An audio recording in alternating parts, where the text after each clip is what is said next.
优基八郡神善财的72个故事。虔诚的小偷。有一个小偷来到圣人面前，他说：我想成为你的弟子。虽然他是一位专业的小偷，但他内心其实非常神圣。圣人问他：你靠什么谋生啊？他回答：我是一个小偷。圣人说：不要再当小偷了。他说：算了吧，那是我谋生的方式，那是我赚钱的方式，那是我所喜爱的，它是我喜欢做的职业。除了做小偷之外，我不会做其他的事情。为什么我不能是一个小偷，又是你的弟子呢？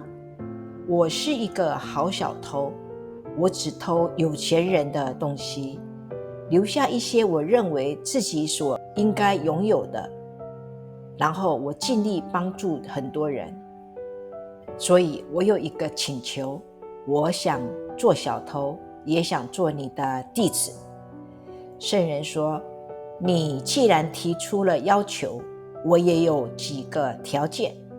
是的，我愿意收你做弟子，我接受你，也接受你去做小偷的条件。但是我有3个要求。首先，你不能说谎。小偷说：好，我接受。其次，如果你吃了别人的盐巴，就不可以伤害他。这个人说：我接受。第三，如果有无辜的人因你而受苦，你不可以让这种事情发生。小偷说：我也接受。圣人说：好吧，你现在就是我的弟子了，我就是你的上司。事情就这样定下了。小偷回到家，很快发现钱不够用了，他需要去工作了。他心想：现在我已经是上司的弟子了，我应该就只做这一次，来维持我下半辈子的生活。我知道了，我去偷国王的宝藏。于是有一个晚上，他穿得像国王一般的华丽，来到皇宫大门前。守卫看到他，大声地喊：你是谁？小偷现在不能说谎了，他说：我是小偷。警卫问：你确定吗？你真的是小偷？小偷回答说：没错，我是小偷。守卫实在无法相信，怎么会有小偷直接来到宫门前，还公开宣布自己是小偷呢？他以为这是国王乔装打扮来恶作剧的，于是他就说：请进，并让他通过。小偷走进皇宫，开始收集各种财宝。当他走到放置银器的柜子时，看见里面有黑胡椒和盐巴。他顺手藏了一点盐巴，突然惊觉：糟糕，我吃了这个人的盐巴。所以他不得不把自己已经收集的所有宝藏留下，空手离开了皇宫。隔天早上，国王醒来，听见楼下传来骚动。他走下楼，发现宫殿里的所有宝藏都被拿了出来，放在袋子里，被丢在一个房间里。大家正忙着清点整理，把宝藏归位。国王立刻召集首席警卫，命他查清楚发生了什么事。警察局长开始把城里所有曾偷过东西的人都抓来审问并鞭打。每个人都说：不是我干的。警察问：那是谁做的呢？大家都回答说：不知道，但不是我。当小偷得知所有专业小偷都被抓来打时，隔天便自己出现在法庭上，坦诚：是我干的，我不想让无辜的人因我受苦。那是他对上司的第3个承诺，不要让任何无辜的人因他而受苦。他被带到国王面前，国王说：我不相信是你做的。小偷说：为什么不是呢？我就是小偷。你可以叫那天晚上的守卫来，他问我是谁，我就告诉他说我是小偷。国王问：你叫什么名字呢？小偷说：我叫普尼尔乔尔，是你王国里最有名的小偷。你们一直想抓我，相不相信由你。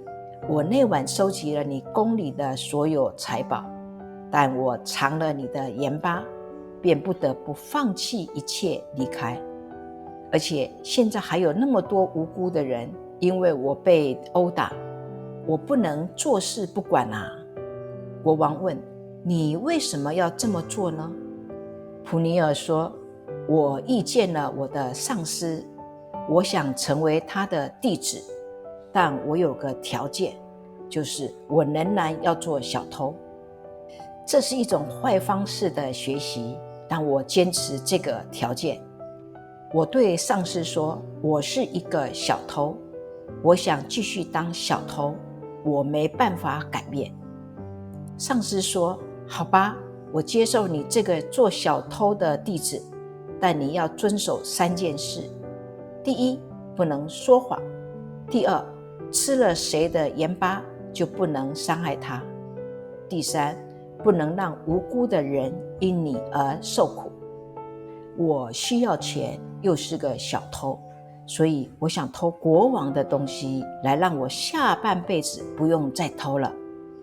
此外，不管如何，我都想成为一个门徒，所以我就对守卫说我是小偷。我猜守卫一定想，怎么可能有人自称是小偷呢？所以他就让我进去了。这时守卫也到了，他说：是真的，我看到他穿得像国王，还说他自己是小偷，我以为是国王在和我开玩笑啊，所以就让他进去了。所以他并没有说谎。其次，他确实试图偷东西，但尝了盐巴之后，就把东西全放下离开了。第三，当无辜的人因他受处罚，他就来法庭自首了。国王听了这一切，非常惊讶。他说：普尼亚，我敬佩你，靠我所有的警力和情报，我始终抓不到你。我从没想过这辈子会找到那个闯进皇宫的小偷。能让你如此转变的那位上司真是伟大，他已经改变了你的心到这种程度，让你可以自愿的来被逮捕。带我去见那位教导你的上司，他使你变得甚至比我这个当国王的还要更加的诚实和真实。请带我去你的上司那里去吧，这就是我今天要求你做的。这就是那个小偷的故事，他将自己整个生命和本性交付给上司，放下了小偷的习性和特质。由于这样做，他彰显出他的神性。请记住，生命是一场爱的流动，需要的只是你要全心参与。愿所有阅读这些故事的人都变得丰盛、美丽和幸福。借着这个谦卑的祈祷，愿我们分享这些流传千古的美妙故事，来帮助我们的记忆，引领我们的生活。当一个人爬上楼梯，从第一个故事到72个故事的最后一个，终会抵达无与伦比的美丽、丰富和幸福的顶楼。